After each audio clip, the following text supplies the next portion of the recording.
हम्म। देखो, अपन आज मध्य प्रदेश की जनजाति पढ़ रहे हैं, जनजातियों के संबंध में बात कर रहे हैं। तो बेटा, जनजाति क्या होती है? जनजातियों को अपन अंग्रेजी में बोलते हैं क्या? Scheduled tribe, ST. क्या बोलते हैं? एसटी। ठीक है। और एक जो जाति होती है, इसे हम बोलते हैं एससी। क्या बोलते हैं? Schedule caste. क्योंकि हम अनुसूचित जनजाति की बात करेंगे, और क्यों कर रहे हैं? क्योंकि मध्य प्रदेश में भारत की सबसे ज्यादा अनुसूचित जनजाति है। आदिवासी लोग जो जंगलों में रहते हैं, एसटी मतलब शेड्यूल ट्राइब के वे लोग जो जंगलों में रहते हैं, आदिवासी हैं, भील हैं, सहरिया, बेगा, कोरकू, गौड़ इत्यादि। और शेड्यूल कास्ट मतलब जो हमारे बीच में रहते हैं, जो समाज में छुआछूत का, है ना, जो रहे हैं, जैसे कि चाहे तो बाड़ी रहा, वो लोहार, चर्मकार, या अन्य अन्य जातियां जो हमारे साथ रहती हैं, पर हमने जिन जिन लोगों के साथ क्या किया है? छुआछूत किया है, तो वो कहलाते हैं शेड्यूल कास्ट। ये एसटी और एससी या अनुसूचित जाति, अनुसूचित जनजाति, ये वास्तव में संवैधानिक, मतलब ये व्यावहारिक शब्द नहीं है, ये अपनी समाज में नहीं चलते थे, है ना। ये शब्द किसकी देन है? संविधान की देन। तो वास्तव में सही तरीके से इनकी व्याख्या कौन करता है? संविधान करता है। क्या कह रहे हैं? कि भारतीय संविधान में अनुसूचित जाति के कल्याण में उनके सामाजिक जीवन सुरक्षित करने के लिए अनेक प्रावधान किए गए हैं। अनुसूचित जातियों एवं जनजातियों, एसटी एवं एसटी की सामाजिक और आर्थिक दशा सुधारने के लिए भारतीय संविधान के अनुच्छेद 15, 17, अस्पृश्यता का निषेध, अनुच्छेद 46, 44 का, अनुच्छेद 330, 341, 342 तथा संविधान की 5वीं और 6वीं अनुसूची में विशेष प्रावधान किए गए। अब किस अनुच्छेद में क्या क्या है, ये विषय संविधान का है, इसे संविधान में ही अपन पढ़ेंगे। ठीक है, अगर आपको पहले से याद है तो अच्छी बात है। ठीक है। समानता का अधिकार, स्वतंत्रता का अधिकार, अस्पृश्यता का अंत किया जाता है, आपने ये पढ़ा ही है। ठीक है। और मध्य प्रदेश की जनजातियों की बात करें, तो सबसे पहले बात करें कि कौन जनजाति में होगा, कौन जाति में होगा, उसकी क्या परिभाषा होगी। आप लोग देखते रहते होगे, कभी जाट आंदोलन कर रहे हैं कि हमें एसटी में लेके आओ, एससी में लेके आओ, कभी गुर्जर आंदोलन करने लगते हैं, कभी कोई जाति, कभी मराठा आंदोलन करने लगते हैं आरक्षण पाने के लिए। आरक्षण की व्यवस्था मुख्यतः इसलिए है कि समाज में बहुत से लोग, बहुत सा एक वर्ग है जो आर्थिक रूप से, सामाजिक रूप से बहुत ही ज़्यादा पिछड़ा गया था। तो हमारा संविधान समानता की बात करता है, तो ये हमारा नैतिक कर्तव्य बनता है, हमारे देश का, हमारी सरकार का, कि लोकतंत्र तो सभी समान हो जाए। इसलिए जो पिछड़ गए हैं उन्हें कुछ विशेष प्रावधान दे करके, कुछ विशेष व्यवस्था दे करके उन्हें बराबर लेके, बात समझ में आ रही?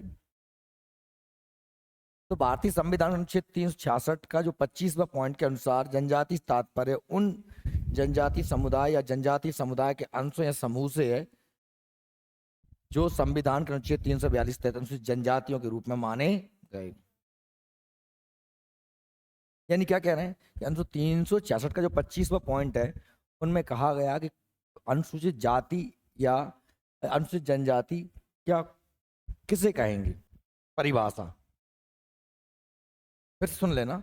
366 के 25वें पॉइंट में क्या दी गई है कि भाई क्या कैटेगरी होंगी अनुसूचित जनजाति में शामिल होने की।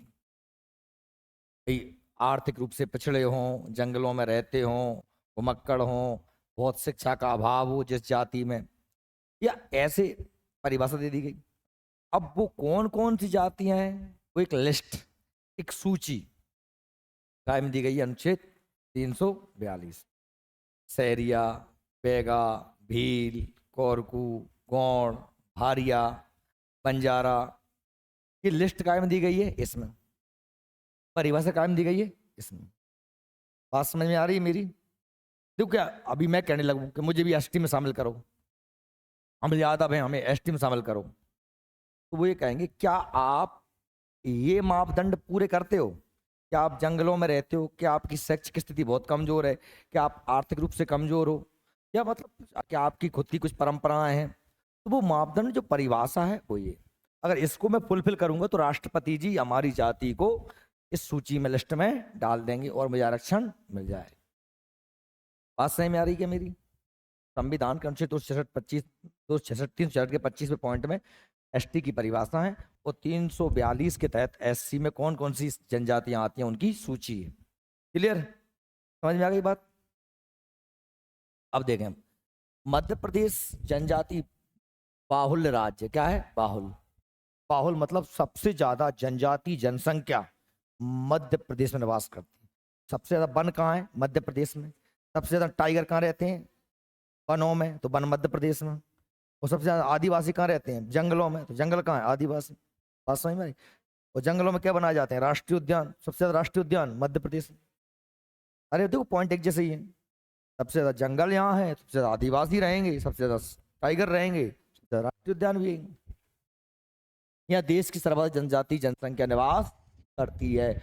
2011 के आंकड़े के अनुसार क्या है? लगभग हमारी जनसंख्या कुल कितनी थी? 7.25 करोड़, 7.26 करोड़, जिसमें से 1,53,00,000 मतलब 1.5 करोड़ क्या है? एसटी के लोग हैं। हम 7.25 करोड़ कुल हैं, जिसमें से 1.5 करोड़ कौन है? हमारे यहाँ एसटी के लोग। ठीक है, जनजाति जनसंख्या है तो राज्य की कुल जनसंख्या का लगभग कितना है? 21.1%। राज्य की कुल जनसंख्या का एसटी जनसंख्या कितनी है? 21.1%। 21% मान लो। हमारे देश, हमारे राज्य में जितने हम सब लोग रहते हैं उनमें से आदिवासी लोग, एसटी के लोग 1.5 करोड़ हैं, जो कितना है? 21%। कितना है? 21%। मध्य प्रदेश में जनजातियों की उपजातियां सहित कुल लगभग 43 जनजातियां मिलती हैं। जनजातियां और उनकी उपजातियां मिलाकर 43 जनजातियां में निवास करती हैं और जनसंख्या की दृष्टि से नंबर 1 में है। ठीक है, 2011 की जनगणना के अनुसार सर्वाधिक जनजाति जनसंख्या क्रमशः धार जिले में, अगर जनसंख्या देखें तो सबसे ज्यादा 12,22,814। दूसरे नंबर पे बड़वानी, झाबुआ, छिंदवाड़ा, खरगोन में। लेकिन यदि परसेंटेज देखें तो सबसे ज्यादा कहां पर आ जाता है? अलीराजपुर में। जनसंख्या सबसे ज्यादा कहां पर है? धार में। और प्रतिशत सबसे ज्यादा कहां पर है? अलीराजपुर में। समझ में आ रही मेरी बात? देखिए, और सबसे कम जनजाति जनसंख्या कहाँ निवास करती है? भिंड में। परसेंटेज के मामले में भी और जनसंख्या के मामले में सबसे कम कहां पर है? भिंड में। दतिया, मुरैना, मंदसौर, शाजापुर, इनमें जनजाति कम निवास करती है। ज्यादा सबसे ज्यादा जनसंख्या कहां पर? धार में। प्रतिशत कहां पर है? अलीराजपुर में। सबसे कम जनसंख्या और परसेंटेज कहां पर है एसटी का? भिंड में। कहां पर है? भिंड में। अब हम मध्य प्रदेश की प्रमुख जनजातियों की बात करते हैं। आप देख रहा कि मध्य प्रदेश में सबसे ज्यादा जनजाति कौन सी है? भील। और दूसरे नंबर पे कौन सी है? दूसरे नंबर पे कौन सी है? गौड़। ठीक, यह जनजाति जनसंख्या भारत की सबसे बड़ी और मध्य प्रदेश की दूसरी। क्लियर है ना? मध्य प्रदेश में सबसे ज्यादा भील और दूसरे नंबर पे गौड़। यदि भारत की बात करेंगे तो भारत में पहले नंबर पे कौन आ जाता है? पहले नंबर पे गौड़ आ जाता है और सेकंड नंबर पे भील आ जाता है। बात समझ में आ गई? उल्टा है, दिमाग में रख लेना। ये मध्य प्रदेश की पहली जो है सबसे बड़ी जनजाति। ये आवाज कम कर, बढ़ा देगा तूने? अपने आप बढ़ गई क्योंकि जो गौड़ जनजाति है, ध्यान रख लेना, गौड़ जनजाति, गौड़ शब्द जो बना है ये बना है काय से? कौंड से। कौंड शब्द का अर्थ होता है पर्वत या पहाड़। ऐसी जनजाति जो मुख्यतः पर्वतों पर निवास करती है क्या कहलाती है? गौड़ जनजाति कहलाती है। मध्य प्रदेश के मैप में अगर आप देखेंगे तो आपको पता है कि मध्य प्रदेश में यहाँ पर सतपुड़ा पर्वत है। क्या है? सतपुड़ा पर्वत। तो लगभग मध्य प्रदेश के दक्षिणी हिस्से में, उत्तर, दक्षिण, पश्चिम, पूरब, तो दक्षिणी हिस्से में पूरब से लेकर पश्चिम तक यह जनजाति हमें देखने को सतपुड़ा पर्वत में क्षेत्र में देखने को मिलती। आ रही बात समझ में आपको? ठीक है, जैसे भील मिलते हैं हमें मध्य प्रदेश के पश्चिमी भाग में, बैगा मिलते हैं हमें पूर्वी भाग में, सहरिया मिलते हैं हमें उत्तरी भाग में, ऐसे हमें गौड़ कहाँ मिलते हैं? सतपुड़ा पर्वतीय क्षेत्र में। समझ में आ रही बात मेरी? चलो ठीक है। देखें, हम्म, तो यह भारत की भारत की सबसे बड़ी और मध्य प्रदेश की दूसरी सबसे बड़ी जनजाति है। कौन सी? गौड़। तो प्रदेश की कुल जनजाति जनसंख्या का कितना परसेंट है? 35%। यानी मध्य प्रदेश में जो जितने भी 100% आदिवासी लोग हैं, उनमें से 35% कौन है? गौड़ है। कौन है? गौड़। ठीक। गोंड शब्द की उत्पत्ति तेलुगु भाषा के कोंड से हुई है। किससे? कोंड शब्द से हुई है, जिसका अर्थ होता है पहाड़। क्या होता है? पहाड़। चूंकि यह लोग पर्वतीय क्षेत्रों में निवास करते हैं, ठीक है, इस कारण इन्हें गोंड की संज्ञा दी गई। अगर आप देखोगे तो ये प्रोटो ऑस्ट्रेलियाड प्रजाति संबंधित प्रोटो ऑस्ट्रेलियाड जनजाति, भूमध्य सागरीय, प्रोटो ऑस्ट्रेलिया, द्राविड, मंगोलियाड, ये वास्तव में क्या होते हैं? मनुष्य की प्रजातियां हैं। गाय भैंस की प्रजातियां होती है ना, देसी गैया, मारवाड़ी गैया, जर्सी गैया, ऐसे मनुष्य की। जैसे हम में और चीन के लोगों में अंतर है कि नहीं? है ना, हम उनकी छोटी छोटी आंखें होती हैं, चपटी नाक के होते हैं, वो मंगोलियाड प्रजाति है। हम भूमध्य सागरीय हैं। जैसे मैंने कहा कि साहब अफ्रीका के लोग देखो तो काले एकदम करिया, बड़े बड़े ओंठों के होते हैं ना, बड़ी बड़ी आंखों के, गोल बड़ी सी मूड़ के, तो वो नीग्रो या प्रोटो ऑस्ट्रेलिया आती है। प्रोटो ऑस्ट्रेलिया जाति से संबंध रखती है कौन सी? गौड़ जनजाति। ठीक है। यह निवास राज्य के उत्तरी भाग को छोड़कर लगभग लगभग संपूर्ण मध्य प्रदेश में निवास था। जहाँ जहाँ जहाँ पर्वत है, सतपुड़ा है, वो विंध्याचल है। ठीक है। मुख्यतः नर्मदा नदी के दोनों किनारों पर, इस तरफ भी और इस तरफ भी आप देखेंगे तो नर्मदा के दोनों किनारों पे अगर आप देखेंगे तो आपको आपको मिलेगा, यहाँ पर सतपुड़ा मिलेगा और यहाँ पर विंध्याचल मिलेगा। बीच में हमारी नर्मदा नदी बह जाती है, तो दोनों तरफ मिलते हैं। और जिले भी तुम देख लो तो यहीं पर छिंदवाड़ा, सिवनी, बालाघाट, बैतूल, ये सब सारे जिले, ठीक है, इनमें निवास करेंगे, होशंगाबाद वगैरह। तो ये देखिए, तो हम क्या कह रहे हैं? छोड़कर लगभग नर्मदा के दोनों किनारों पर विंध्याचल सतपुड़ा पहाड़ियों के क्षेत्र में निवास करती है। और मंडला, शहडोल, अनूपपुर, जबलपुर, बालाघाट, छिंदवाड़ा, होशंगाबाद, बैतूल, सागर, दमोह आदि जिलों में ये निवास करते। ठीक है, आई बात समझ? आगे बात करते हैं। इस जाति की उपजातियां कौन कौन सी हैं? इस जाति की जो उपजातियां हैं वो कौन कौन सी हैं? जैसे जैसे मैंने कहा कि ब्राह्मण हैं, उनकी एक जाति हो गई।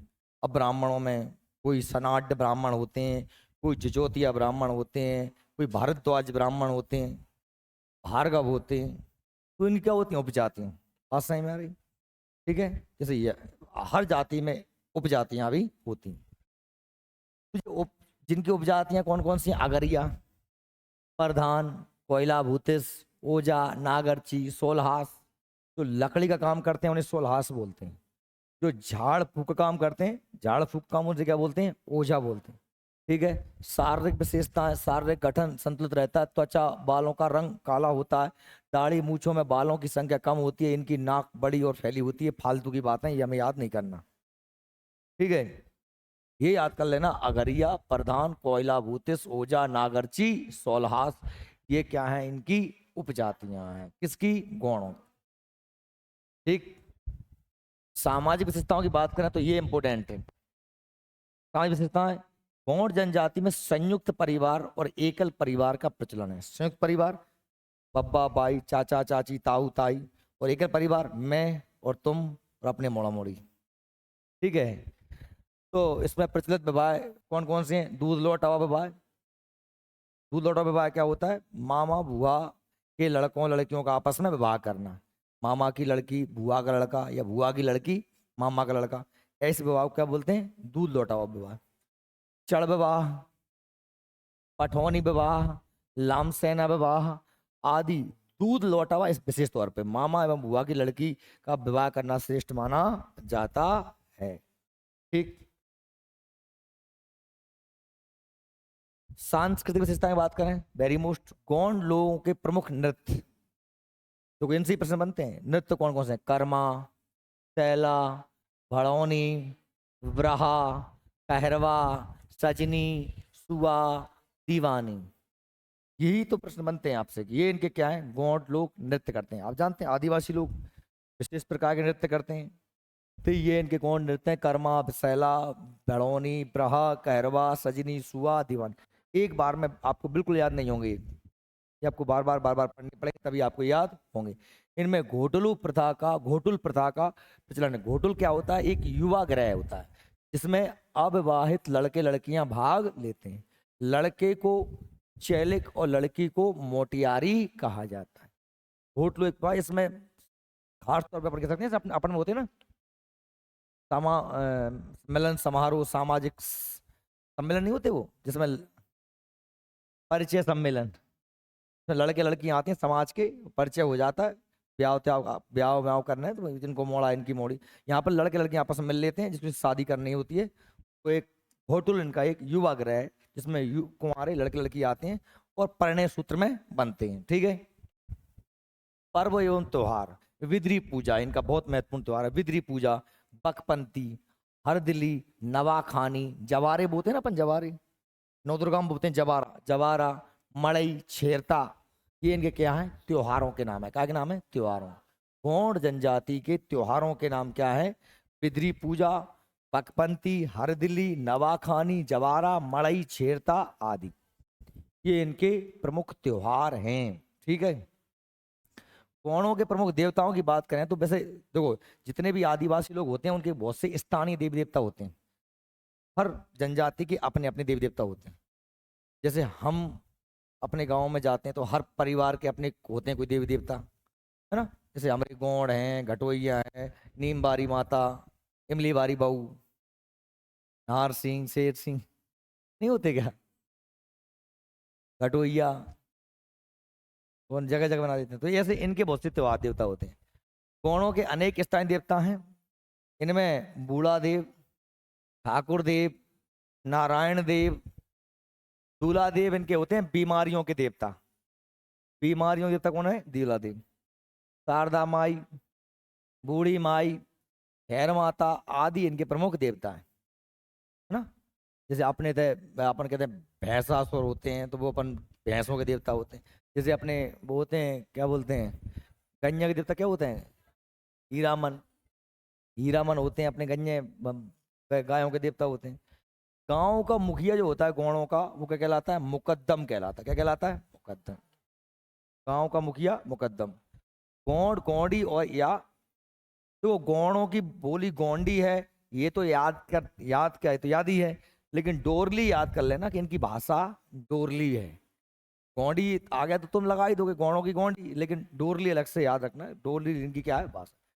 इनमें सबसे महत्वपूर्ण है कि जब ये कोई व्यक्ति मरता है ना तो एक गाना होता है, इसे क्या बोलते हैं? खेउल पाटा। क्या बोलते हैं? मृत्यु गान। मृत्यु के अवसर पर गाए जाने वाला गीत क्या कहलाता है? केहुल पाटा। क्या कहलाता है? केहुल। तो आदिवासियों की अपनी कला संस्कृति होती है, अपनी परंपराएं होती हैं। आदिवासी वो समाज से बिल्कुल कटे रहे हैं, कभी मुख्य समाज की धारा में नहीं रहे हैं। समाज, हमारी परंपराएं, हमारे तीज त्योहार, हमसे उनकी सारी चीजें बिल्कुल अलग ही हैं। इसलिए तो उन्हें एसटी में डाला गया है। और वो बिल्कुल अशिक्षित हैं और एकदम अपने व्यवस्था में बदलाव भी नहीं चाहते हैं। वो सरकार भी उनके साथ वैसा ही ट्रीटमेंट करती है कि सरकार उनके लिए उनके अलग से लॉ बना देती। पंचायती राज अधिनियम के तहत सामान्य क्षेत्र पर जिस तरीके से प्रशासन किया जाता है ना, 73वें संविधान संशोधन जो 1993 में हुआ, उसके तहत जो हमारे इधर पंचायत बनी, सरपंच बनते, इस तरीके से उनके साथ ट्रीटमेंट नहीं किया जाता। उन्हें कुछ विशेष प्रावधान, विशेष छूटें रहती हैं। वो अपनी संस्कृति को बनाए रख सकते हैं। ठीक है। इसके बाद कौन सी जनजाति आती है हमारी? भील जनजाति। तो भील जनजाति ये मध्य प्रदेश की सबसे बड़ी जनजाति है। कौन सी जनजाति? भील जनजाति। भारत की दूसरी और मध्य प्रदेश की पहली। मध्य प्रदेश सबसे बड़ी जनजाति है और यह कुल जनसंख्या का 37.7% है। देखो गौड़ थे 35% और भील हैं 37%, इसलिए पहले हुई। जो गुजरात और राजस्थान की सीमा से लगे राज्यों में पश्चिम भाग में मालवा व निमाड़ क्षेत्र के धार, झाबुआ, अलीराजपुर, खरगोन, खंडवा, बड़वानी, बुरहानपुर, रतलाम, नीमच, मंदसौर। ठीक, अगर अपन इसको मैप में देखें तो आप लोग देखो पूरा का पूरा ये पश्चिमी इलाका, यहीं से लेकर यहीं से नीमच, मंदसौर, रतलाम, झाबुआ, अलीराजपुर, बड़वानी, ये इलाका जो काश टच कर रहा है राजस्थान से, गुजरात से टच कर रहा है। तो ये वास्तव में मध्य प्रदेश का कौन सा इलाका है? पश्चिमी इलाका। तो खास तौर पे दो जिले विशेष तौर पे याद कर रखना, झाबुआ और अलीराजपुर। ये जिले में तो सबसे ज्यादा बाहुल्य है काय का? भीलों का। ठीक है, तो हम भीलों की बात करते हैं आगे। देखिए, तो भील जनजाति, भील शब्द वास्तव में बिल्लूवर शब्द से बना है। कैसे बना है? बिल्लूवर शब्द से। इसका अर्थ होता है धनुष। क्या होता है? धनुष। ये जो भील जनजाति के लोग होते हैं ये धनुष बाण अपने साथ रखते हैं। वैसे क्या रखते हैं? धनुष बाण। इसलिए जब ये धनुष बाण अपने साथ रखते हैं तो उस बिल्लूवर शब्द से क्या बना है? भील बना है। भील शब्द की उत्पत्ति, देखिए भील शब्द की उत्पत्ति तमिल भाषा के शब्द बिल्लूवर से हुई है। कैसे हुई है? तमिल भाषा शब्द बिल्लूवर से हुई है, तब से बना, जिसका अर्थ होता है धनुष। क्या होता है जिसका अर्थ? जिसका अर्थ होता है धनुष। ठीक है, और इनकी कुछ उपजातियां हैं। भील लोग धनुर्विद्या में निपुण होते हैं, इसलिए इन्हें, इनका नाम क्या पड़ा है? भील पड़ा है। ये धनुर्विद्या में क्या होते हैं? बहुत निपुण होते हैं, अच्छे से धनुष बाण चला सकते हैं। इनकी उपजातियां कौन कौन सी हैं? बरेला, रतिहास, बिलाला, बैगास, पटलिया। बरेला, रतिहास, बिलाला, बैगास, पटलिया। बरेला, रतिहास, बिलाला, बैगास, पटलिया। जो भील इस्लाम धर्म को स्वीकार कर लेते हैं उन्हें तड़वी भील कहा गया है। क्या कहा है? तड़वी भील। ठीक है, आगे देखते हैं। इनके कुछ त्योहार हैं। इनके त्योहारों की बात करें अपन तो इनके त्योहार कौन कौन से हैं? देखिए, इनका सबसे, देखो वैसे तो ये गल, वेरी वेरी मोस्ट, भगोरिया, चलावणी, यात्रा, सबसे ज्यादा मोस्ट इनका त्योहार है वो कौन सा है? भगोरिया। कौन सा है? भगोरिया। भगोरिया इनका सबसे महत्वपूर्ण त्योहार है, भगोरिया त्योहार। भगोरिया भीलों का सर्वप्रमुख प्रणय स्थल, प्रणय उत्सव है। नृत्य समारोह आदि है। स्थल नहीं, उत्सव है। क्या है? उत्सव है, प्रणय उत्सव। प्रणय मतलब होता है प्रेम का उत्सव है। ये फागुन के महीना में मनाया जाता है। कब मनाया जाता है?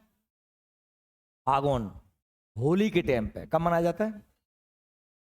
और ये 3-4 दिन का बढ़िया लगता है मेला। ठीक है, अलीराजपुर झाबुआ में। और इसमें भगोरिया हाट, गुललिया हाट, उजड़िया हाट, जैसे अपनी होली आती है ना, अपन आज आज धुलेड़ी के थे, पर रंग गुलाल की पंचमी है, वो दिन नहीं होता अपना 4-5 दिन का त्यौहार होता है। ऐसे इनका भगोरिया जो है 3-4 दिन का त्यौहार होता है। इसमें अलग अलग, ये विश्व विख्यात है, विदेशों से भी लोग इसे देखने को आते हैं। भगोरिया, भील से भास है भगोरिया, भास है भील। याद रख लेना, हजारों बार क्वेश्चन पूछा है।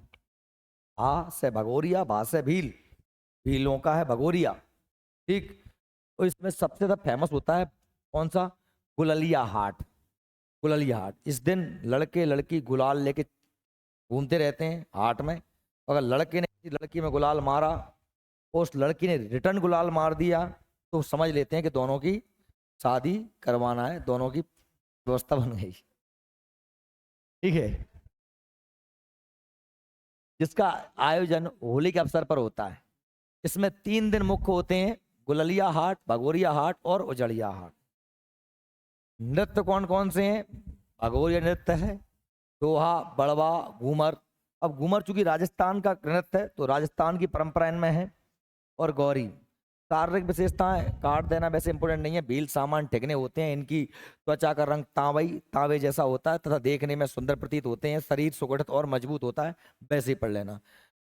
सामाजिक विशेषता वेरी मोस्ट, भील जनजाति पितृ सत्तात्मक होते हैं। पितृ सत्तात्मक मतलब जैसे हम होते हैं घर के मुखिया, पिताजी, पिताजी के बाद पुत्र, पुत्र के बाद संपत्ति पुत्र को मिलती है। इसमें संयुक्त परिवार की प्रथा प्रचलित है, सब साथ में रहते हैं, चाचा ताऊ चाचा ताऊ, दादा दादी। निवास स्थल का कहलाता है फाल्या। जहाँ भील रहते हैं उनका जो मोहल्ला होता है उसे क्या कहते हैं? उसे बोलते हैं फाल्या। जैसे सहरिया रहते हैं उसे बोलते हैं सहरा ना, भील जा रहते हैं उसे बोलते हैं क्या, फाल्या। और इनका जो घर होता है ना, घर, उसे क्या बोलते हैं, कू। क्या बोलते हैं, कू। घर को क्या बोलते हैं, कू। जो मोहल्ला होता है उसे बोलते हैं फाल्या। समझ में आ रही है मेरी बात? जैसे बंजारे जो लोग जहाँ रहते हैं उसे बोलते हैं टाड़ा। क्या बोलते हैं, बोलते हैं टाड़ा। सुना होगा, नहीं सुना? सुन लोगे। भीलों के मकानों को कू कहते हैं, मोहल्ले को फाल्या कहते हैं, मकानों को कू कहते हैं। और इनमें जो विवाह पद्धति है वो मंगनी विवाह, घर जमाई, अपहरण, उठा के ले जाओ, नतारा, और सबसे फेमस गुलाल में गुलाल मारो, भगोरिया विवाह है। इसकी, इनकी भाषा भीली है, जो राजस्थानी, गुजराती और मराठी से मिश्रण है। क्योंकि देखो बगल में राजस्थान भी लग रहा है, गुजरात भी लग रहा है, और नीचे महाराष्ट्र भी लग रहा है। तो राजस्थानी, गुजराती, मराठी का मिश्रण है। और भील लोग होली के अवसर पर गोल गधेड़ा नृत्य करते हैं, गोल गधेड़ा नृत्य करते हैं। ठीक है, भील लोग। ठीक, बस दो काफी है, क्योंकि तुमको याद, तुम गड्ढ बड्ढ कर लोगे फिर। केवल भील और बेगा ही पढ़ के आओ कल दोनों, और दोनों को अच्छे से याद करके ना, मैं दोनों से क्वेश्चन पूछूंगा। ये किसके नोट्स हैं, केमिस्ट्री के? तेरे हैं, ले उठा ले।